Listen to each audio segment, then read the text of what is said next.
You believe that being good protects you, that kindness secures loyalty, that virtue guarantees respect.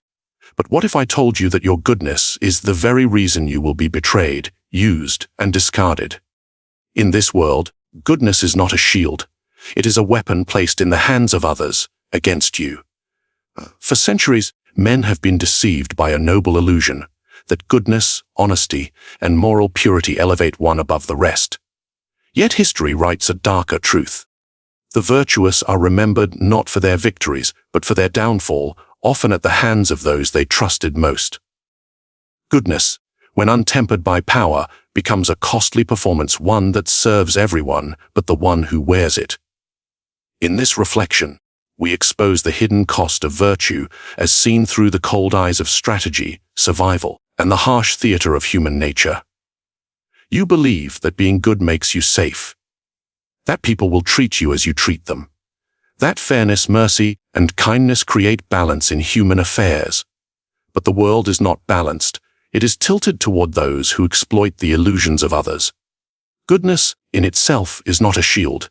It is a signal, a flag waved above your head that tells predators exactly where to strike. Ask yourself, why do wolves leave the strong, sharp-toothed hound alone, but circle the lamb without hesitation? Because the lamb announces its weakness by its very nature. And so it is with you. When you insist on being seen as good, you become a lamb among wolves. History is merciless in proving this. Look at Marcus Aurelius, the so-called philosopher king, virtuous, stoic, humane. Yet what was his legacy? A crumbling empire delivered into chaos by the unworthy hands of his son, Commodus. Marcus's goodness did not protect Rome. It blinded him to the ruthless decisions needed to preserve power. And the empire paid the price. Now compare him with Caesar Borgia. Cruel, calculating, feared. His reign was short, yes, but every rival bent to his will while he lived. He ruled not through goodness, but through strength and perception. Had fortune not betrayed him with illness, he might have unified Italy under his hand. The contrast is clear. The good man is remembered as noble, but defeated. The ruthless man is remembered as monstrous, but victorious. Still, you may argue, does not goodness earn loyalty? No, it earns expectation.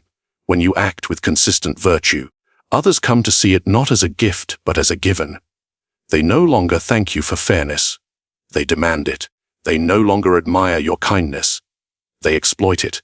A ruler who is always merciful will face subjects who grow bolder in their crimes, knowing punishment is light.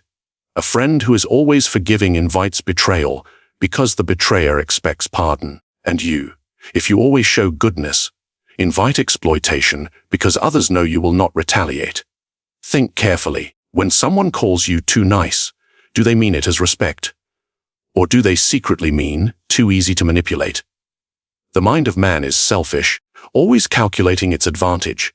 Your goodness provides a clear map of how to extract value from you. You will give second chances. You will extend mercy. You will sacrifice for others without demanding repayment. Every manipulator treasures such a map, and the irony, your insistence on goodness is rarely met with gratitude. Gratitude is fleeting. Dependence and contempt endure. The more you give, the more they believe they are entitled to it. The moment you refuse, they will call you cruel, selfish, heartless, because your reputation for goodness binds you. This is why goodness makes you predictable. And predictability in power is fatal. Psychology confirms what princes always knew. Humans anchor their expectations not to your potential, but to your patterns. When your pattern is goodness, you lose leverage. You are no longer feared, no longer respected, merely tolerated as a resource. Consider the game of chess. The pawn is the most limited, most predictable piece on the board. It moves forward, always in the same direction, never surprising, never threatening. And so it is sacrificed endlessly. Your goodness, too, makes you a pawn, useful for others' victories, never your own. You must ask yourself, do you wish to be remembered as noble yet powerless, or as cunning and untouchable? Because one path ends with you drained, discarded, applauded only for your self-destruction. The other path, though darker, grants you control.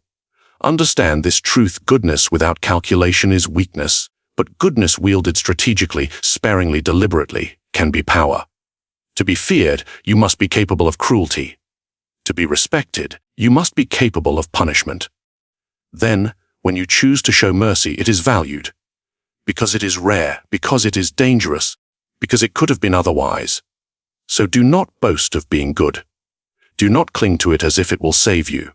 It will not. It will condemn you to the role of victim in a world that respects only strength. The true cost of goodness is your freedom. Once you are bound to it, you no longer command yourself. Others command you. And when the moment comes, when power, loyalty, and survival collide, you will face a choice: to remain good and perish, or to discard that mask and live. But before you answer, remember this: even wolves sometimes wear the skin of a lamb, not to be good, but to hunt more effectively.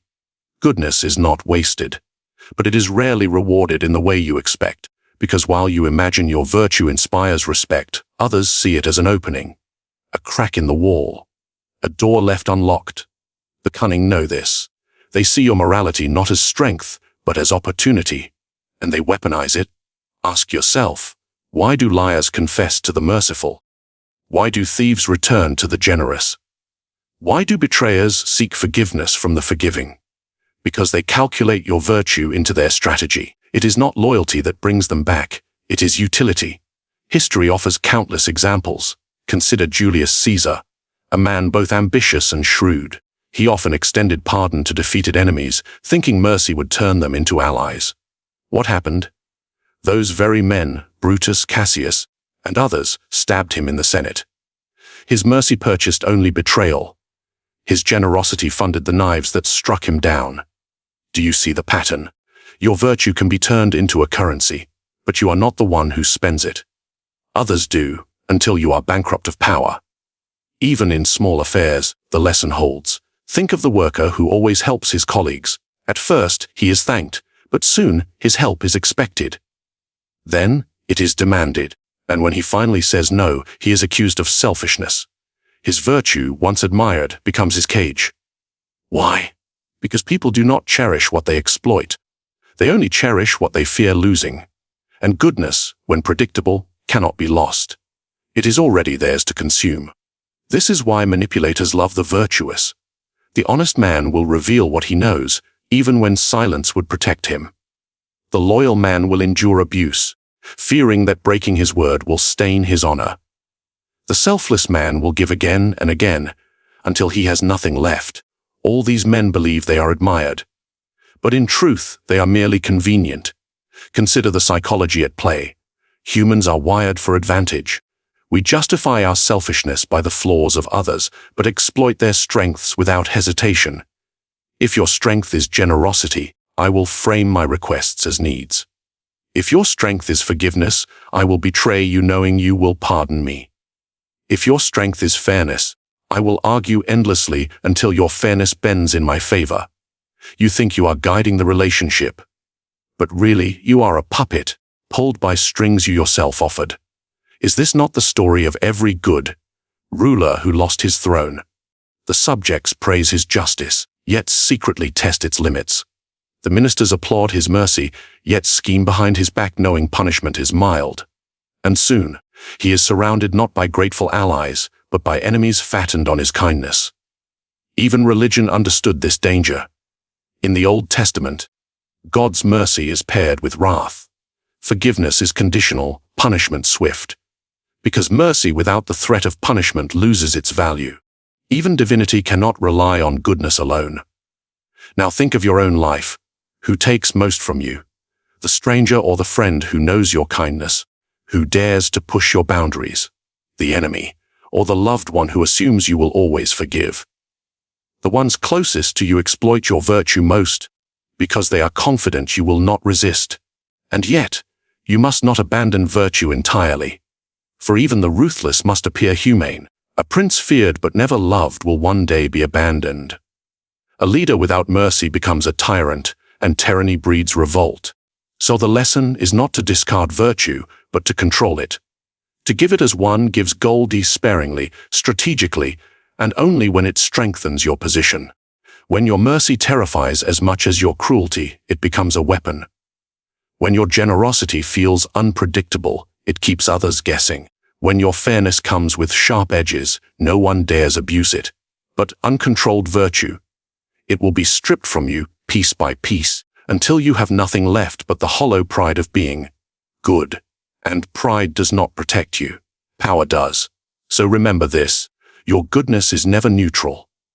It is either your tool or someone else's. The question is not whether others will exploit your virtue. They will. The question is whether you know how to turn that same virtue into a trap of your own design. Because only then will you escape the fate of Caesar and avoid the betrayal that always greets the unguarded good. And this brings us to the next truth. If goodness can be exploited, then what of loyalty? What if the very devotion you expect from others is nothing more than another mask, waiting to be torn away? You may believe that your goodness earns devotion. That loyalty is the natural reward for treating others with fairness, kindness, and sacrifice. But devotion is not born of goodness. It is born of need, of fear, and of power. This is the illusion that destroys many. They imagine loyalty to be a moral chain, unbreakable, eternal. But in truth, it is a thread, thin, fragile, severed the moment interest shifts. Ask yourself, who is more loyal? The servant who fears punishment or the servant who adores his master's kindness? The answer is simple. Fear binds longer than love. History proves it. Consider the fate of Louis XVI of France. A king who believed his people's love would shield him. He offered concessions, attempted reforms, and showed a generosity alien to kings before him. And how was he repaid? By the guillotine, erected by the very masses he trusted. Their loyalty dissolved the moment hunger and ambition outweighed sentiment. Contrast this with the reign of Stalin, feared, distrusted, ruthless. Yet no man dared betray him openly. Even those who despised him obeyed in silence, bound by terror. Which man then ruled with true security, the beloved or the feared? Loyalty is not anchored in affection. It is anchored in advantage. So long as serving you is useful, people remain. The instant it costs them more than it benefits, they vanish, or worse, they turn. Think of your own life. Have you not witnessed this? The colleague who praised you endlessly until a better opportunity appeared. The friend who swore eternal loyalty, but vanished when you could no longer provide. The partner who promised forever, but recalculated when temptation arose. These betrayals sting, but they should not surprise you. They reveal what loyalty truly is, a contract of self-interest. The psychology is cruel but precise. Humans are transactional by nature. We mask it with words like devotion, love, and loyalty. But beneath the mask lies calculation. When you are useful, you are cherished. When you are not, you are discarded. This is why your goodness will never guarantee loyalty. In fact, it breeds the opposite. Because when you are endlessly good, others grow accustomed to it. They see your sacrifice not as a gift, but as their right. And when the time comes to choose between you and their own gain, they will choose themselves.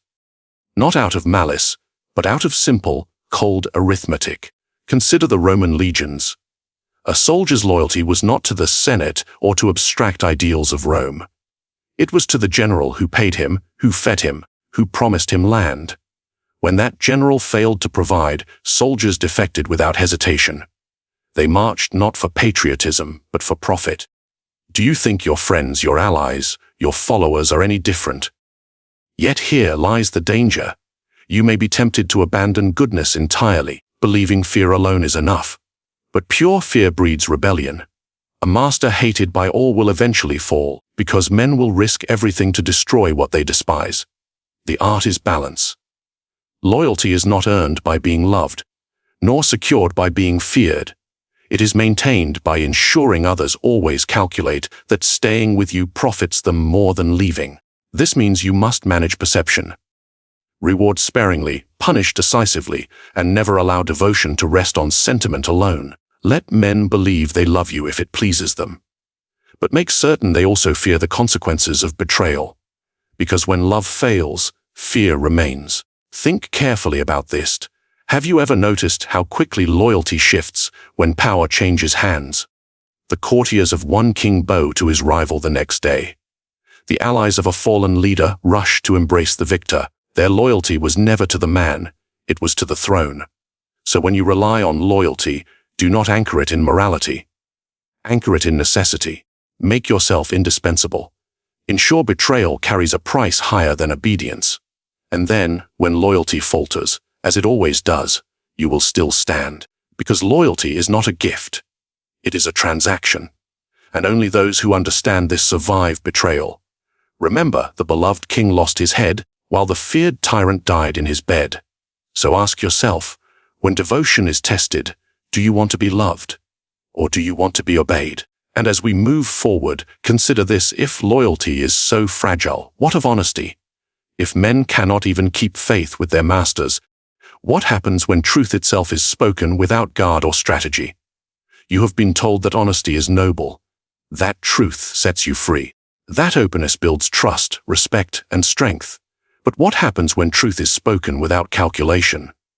It ceases to be a virtue. It becomes a weapon, and not to you, but to those eager to cut you down. Transparency feels clean. It feels righteous. Yet in power it is suicide. Why? Because when others know your thoughts, your weaknesses, your intentions, they no longer have to wonder. They no longer have to fear. And once fear is gone, control slips through your fingers. Look to history. Consider King Charles I of England. He revealed his principles openly, stubbornly insisting on his divine right to rule. He spoke truthfully, without mask or disguise. What was his reward? Civil war, betrayal, and execution at the hands of his own subjects. His honesty armed his enemies more than his armies ever did. Now compare him to Cardinal Richelieu of France. Cunning, calculating, opaque. He revealed nothing unless it served his strategy. Even allies never knew his full mind. And because of this, he bent a kingdom to his will. His power was not weakened by transparency. It was strengthened by secrecy. Do you see the difference? One man's openness killed him. The other man's silence made him untouchable. Yet even outside of thrones and crowns, the same law applies. Think of a negotiation. The honest man reveals his bottom line too soon. The other smiles, nods, and takes everything just above it. The honest man believes he has been respected. In truth, he has been robbed. Or think of confession in relationships. The transparent soul spills every thought, every fear, every insecurity. What happens? At first, perhaps sympathy. But soon, those insecurities are used in arguments, in manipulation, in betrayal. Transparency gave the other person ammunition. And you, so proud of your honesty, supplied the bullets. The psychology is brutal but clear. Humans are not built to handle full transparency. We crave advantage. And when someone reveals too much, our instincts shift from respect to exploitation. Because secrecy is power, and the absence of secrecy is weakness. You must ask yourself, why do successful states, businesses, and rulers always guard information? Why do generals hide their strategies until the decisive strike? Why do leaders reveal only what is necessary, never the full truth? Because power rests not in what is known, but in what is hidden. Transparency also destroys mystique. Think of the artist who explains every brushstroke, the magician who reveals every trick, the leader who shares every thought. Once the mystery is gone, reverence dies with it. And without reverence, influence evaporates. This is why the wise learn to veil their truth, not to lie at every turn, but to control revelation, to release only what strengthens their hand, to conceal what would weaken it, to ensure that when they do speak, their words strike like thunder, because no one expected them. Consider also the danger of transparency in conflict. If you declare openly, "I will never retaliate," you invite attack. If you announce, "I forgive all offenses," you invite betrayal. And if you confess, "I cannot live without you," you invite abandonment. In every case, honesty enslaves you to the will of another. But imagine instead you remain silent. Imagine others cannot tell where your boundaries end. Imagine they do not know if you will forgive, punish, or walk away. Uncertainty forces them to respect you, because fear lives in the unknown. Even nature teaches this. The serpent does not hiss until it is ready to strike. The predator does not reveal itself until the moment of attack. Survival depends on concealment. So why should human power be any different? Do not misunderstand me. There are moments when honesty is powerful, when revealing truth can crush lies, inspire trust, or rally allies. But those moments are rare, and they are only powerful because honesty is withheld most of the time. Its scarcity gives it weight. The cost of transparency, then, is control. Once others can read you like a book, you are no longer feared, no longer respected, no longer mysterious. You are simply predictable, and predictability in a world ruled by ambition is death. So guard your truths. Speak with intent, not impulse. Let your words serve strategy, not sentiment. And never forget, secrecy is not deception. Secrecy is survival. Because when all is revealed, you are no longer master of your fate. You are a map laid bare, waiting for others to chart your destruction. What is goodness without power? A candle in the storm, beautiful, yes, but quickly extinguished. Goodness by itself is fragile. It lacks teeth. It lacks weight. It makes you appear noble, yet leaves you defenseless against those who wield strength without conscience. Ask yourself, what value is mercy if you have no authority to punish? What value is honesty if no one listens? What value is fairness if others decide the rules? Goodness without power is not influence. It is submission. History is merciless in proving this. Take the example of Savonarola, the Dominican friar who ruled Florence with fire and sermons. He preached virtue, purity, the cleansing of corruption. The people admired his goodness, until they grew tired of his weakness. Without armies, without wealth, without alliances, his goodness collapsed. He was burned in the very square where he once commanded respect. His virtue did not save him, because virtue without power never does. Now consider Augustus Caesar. He presented himself as merciful, generous, a restorer of the republic. But behind this image was absolute power. Armies loyal to him, wealth flowing into his coffers, senators afraid to oppose him. His goodness mattered because it was backed by force. Mercy, when backed by power, becomes magnanimity. Mercy without power becomes naivety. Do you see the difference? The world does not admire goodness alone. It admires goodness paired with authority, because only then does virtue have consequence. Psychology confirms this. Think of the workplace. The kind colleague is often overlooked, their suggestions dismissed, their sacrifices unnoticed. Why? Because they have no authority to enforce their will. Now think of the kind leader. Every gesture of goodwill is magnified, respected, remembered. Why? Because their position makes their goodness valuable. The same act, kindness, produces opposite results depending on the presence of power. This is the cruel secret. Power defines the worth of virtue. Strip away power, and goodness is a performance with no audience. It may comfort your conscience, but it will not protect you. Even in personal life, the lesson holds. The selfless lover who bends to every demand is not cherished but taken for granted. Their goodness, unbacked by strength, inspires not devotion but contempt. Meanwhile, the lover who balances affection with authority commands respect. Their goodness is desired precisely because it could be withdrawn. Here lies the heart of the matter. Goodness is only respected when it is voluntary, not when it is your only option. If you cannot choose cruelty, your mercy is meaningless. If you cannot punish, your forgiveness is worthless. If you cannot impose, your fairness is ignored. Think of the lion and the lamb. When the lion spares the lamb, it is mercy. When the lamb spares the lion, it is absurd. The lion's goodness carries weight because he could have destroyed. The lamb's goodness is irrelevant because he never could. This is why rulers who lack armies, wealth, or influence are mocked when they speak of virtue. They may be pure of heart, but their purity does not alter the world. At best, it earns them pity. At worst, it invites predators. Do you not see this in daily life? Well, meaning man who offers advice but commands no authority, ignored. The kindly neighbor who gives endlessly but has no boundaries, used. The good employee who sacrifices yet lacks position, exploited. All of them learn the same lesson. Without power, goodness is invisible. But here lies the dangerous irony. Many cling to goodness precisely because they lack power. It becomes their shield, their excuse, their last remaining dignity. They say, "I may not be strong, but at least I am good." This comforts the heart, but it changes nothing. The world does not bend to moral consolation. It bends to strength. This does not mean you must abandon goodness, but you must place it in its proper place. First, secure power. Then, display virtue. For only when you have strength will your goodness command respect instead of pity. Goodness without power is a sermon no one hears. Goodness with power is law. And so, you must decide, will your goodness make you a servant, applauded yet forgotten? Or will it become the ornament of your authority, feared, respected, and remembered? The choice is not between being good or ruthless.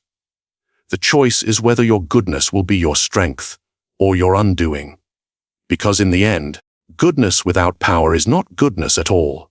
It is weakness dressed in noble clothes. And this brings us to the final mask. If goodness must be paired with power, how then can one wield the appearance of virtue without ever being enslaved by it? The world does not demand that you be good. It only demands that you appear good. This is the final mask, the most dangerous tool in the arsenal of power. Because while real goodness enslaves, the appearance of goodness liberates you. It allows you to move freely, admired for virtues you may never practice. Ask yourself, why struggle to be virtuous when the world judges not your heart, but your performance? Men cannot see your soul. They see only what you present. And if you are clever, what you present can be carefully crafted to serve your strategy. History proves this beyond doubt. Consider Ferdinand of Aragon. He was ruthless, manipulative, and merciless in pursuit of power. But to the people, he cloaked himself in the language of faith and virtue. He conquered under the banner of religion, presenting his ambition as piety. His enemies feared him. His people revered him. Not because he was good, but because he looked good. Or, take the Borgias. Their family was infamous for corruption, poison, and plots. Yet they draped themselves in the robes of the church, presenting an image of holiness. The mask of virtue gave cover to their darkest deeds. This is the lesson: the mask is more valuable than the substance. Because men prefer illusions to truths, they would rather admire a painted saint than confront an honest tyrant. Psychology reveals the same. Humans are wired to trust appearances. When someone smiles, dresses well, speaks kindly, we assume they are good. We project morality onto the mask. And once the mask is accepted, the truth becomes irrelevant. Think of politics today. The leader who speaks of justice while practicing deceit. The executive who donates to charity while crushing competitors. The influencer who preaches authenticity while curating every image. Do people rebel against them? Rarely. Because the performance of virtue satisfies the crowd more than the reality ever could. This is why the wise learn restraint. You do not need to be generous, only to appear generous at the right moment. You do not need to be merciful, only to display mercy when it earns admiration. You do not need to be honest, only to speak truths that cost you nothing and conceal what matters. But here is the key: the mask must be convincing. A poorly worn mask invites suspicion, and suspicion is poison. So you must cultivate consistency. A reputation built slowly, carefully, so that when you act against it, no one believes the evidence. Consider this: if the world knows you as honest, one lie will be dismissed as a misunderstanding. If the world knows you as corrupt, one act of honesty will be doubted as a scheme. Your reputation defines how your actions are interpreted. So build the right mask, and even your sins will be excused. This is not hypocrisy. It is strategy. Because the masses do not want your truth. They want their illusion. Give it to them, and they will follow you willingly. Deny it, and they will crucify you for being real. Do you see how this liberates you? When you wear the mask, you are free to act without constraint. You can be ruthless in private, while admired in public. You can betray in silence, while celebrated for loyalty. You can destroy your enemies, while praised as merciful. The mask allows you to wield both virtue and vice at once. But beware, some grow drunk on the mask and begin to believe it themselves. They forget it is a tool, not a truth. The moment you confuse appearance with reality, you fall into the same trap as the weak. The mask is not your identity. It is your armor. So let others strive to be good. You must learn only to seem good, because seeming good makes you untouchable, while being good makes you vulnerable. The crowd cannot pierce your disguise. They judge the surface, not the core. And if you master the surface, you master them. So ask yourself now, do you want the burden of being good, or the freedom of appearing so? For in the game of power, only one matters. And the one who learns to wear virtue as a mask will always devour the one who wears it as a chain. And this leaves one final question. If you can wear any mask you choose, then what mask should you craft first? Mercy, loyalty, or fear? Which illusion will buy you the longest reign? Power is never seized by accident. It is taken quietly while others sleep. The greatest control is not force. It is influence unnoticed. It is guiding thought while appearing harmless. It is shaping loyalty while seeming virtuous. When people believe they are free, yet move as you intend, then you hold true dominion. The weak chase approval, the wise chase perception, and the master bends both into a weapon. Ask yourself, are you living by your own design or by the invisible strings of another? If you cannot answer, then you are already caught. But if you learn to craft masks, to manipulate appearances, to rule unseen, then the world becomes your stage, and every man and woman, an unwitting actor in your play. So reflect. Would you rather be controlled or be the one who controls? Now, share your thoughts below. Subscribe for more ruthless strategies drawn from history and psychology. And share this video so others may see the truth, even if they deny it.